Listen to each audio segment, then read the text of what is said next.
Hello and welcome to the Lady Deathwhisper guide from learntoplaywow.com.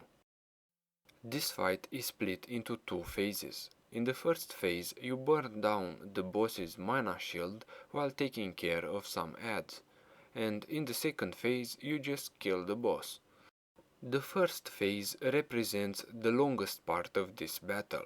What's most important during this phase is to make sure you have enough DPS assigned to the adds while still keeping some DPS on the boss. If you are constantly getting overrun by adds, then you should assign more DPS to the adds. If you are constantly hitting the enrage timer, then have more people on the shield. At least on the normal mode, it's not such a big deal to distribute DPS, but I do believe that in the soon to come heroic versions it will represent more of a problem.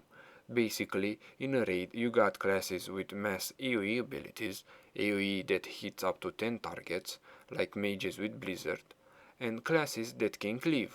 How should these classes DPS? Ideally, you will want to have the cleave classes, classes that have naturally occurring small range AoE abilities on the adds.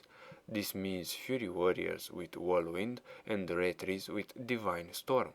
Still good, but less effective, are combat rogues with Blade Flurry. But don't think that keeping all in melees on the adds is the best solution. A well-placed Blizzard can also help. Balance is important. First of all, the adds will cleave you just as much as you cleave them.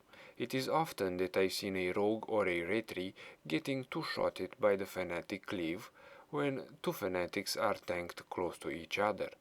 Also, once the adds on your side get taken down, melee need to either stay idle for a couple of seconds or to run up and down between the boss and the next set of adds, in both cases losing valuable time. Note also that spell DPS will not be able to harm adherents while Shield of the Occult is active. More importantly, reanimated adherents can only be harmed by physical damage, while reanimated fanatics can only be harmed by spell damage. All in all, at least for normal mode, if you find this adherent fanatic reanimated, non-reanimated stuff a bit confusing, just keep physical DPS on adherents and magical DPS on fanatics, and you should be fine.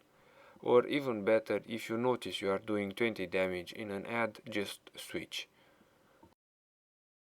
On the 25-man version, you will have two groups of adds appearing from each side of the room, with each group consisting of 3 adds, 2 adherents and 1 fanatic, or 2 fanatics and 1 adherent.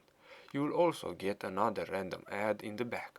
On the 10-man version, you will get only one group of adds, spawning from one side of the room and then the other. Curse of Torpor increases ability cooldowns by 15 seconds. It should be dispelled. You will notice the green death and decay. Just like the DBM says, stay out of it.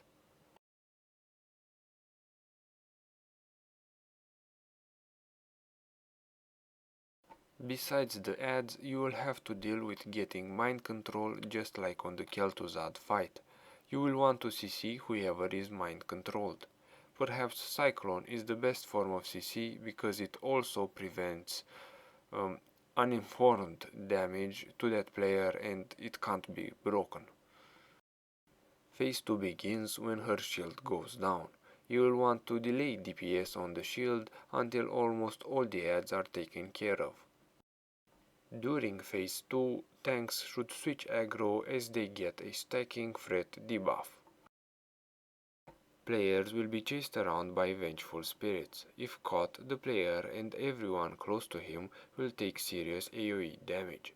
Everyone needs to keep an eye on these spirits and just be quick to run away when you see them anywhere near you. With the melee bunched up around the boss, these spirits are quite dangerous. The Frostball cast needs to be interrupted. Ideally, you'd have a rotation set up between 2 DPS and then have 2 other DPS back that up. Or if you just don't want to bother with it, you could just have everyone that can interrupt interrupting. Sure, the same cast will be interrupted multiple times, but chances are few frostbolts will get through. This has been a guide from learntoplaywou.com. Thanks for watching.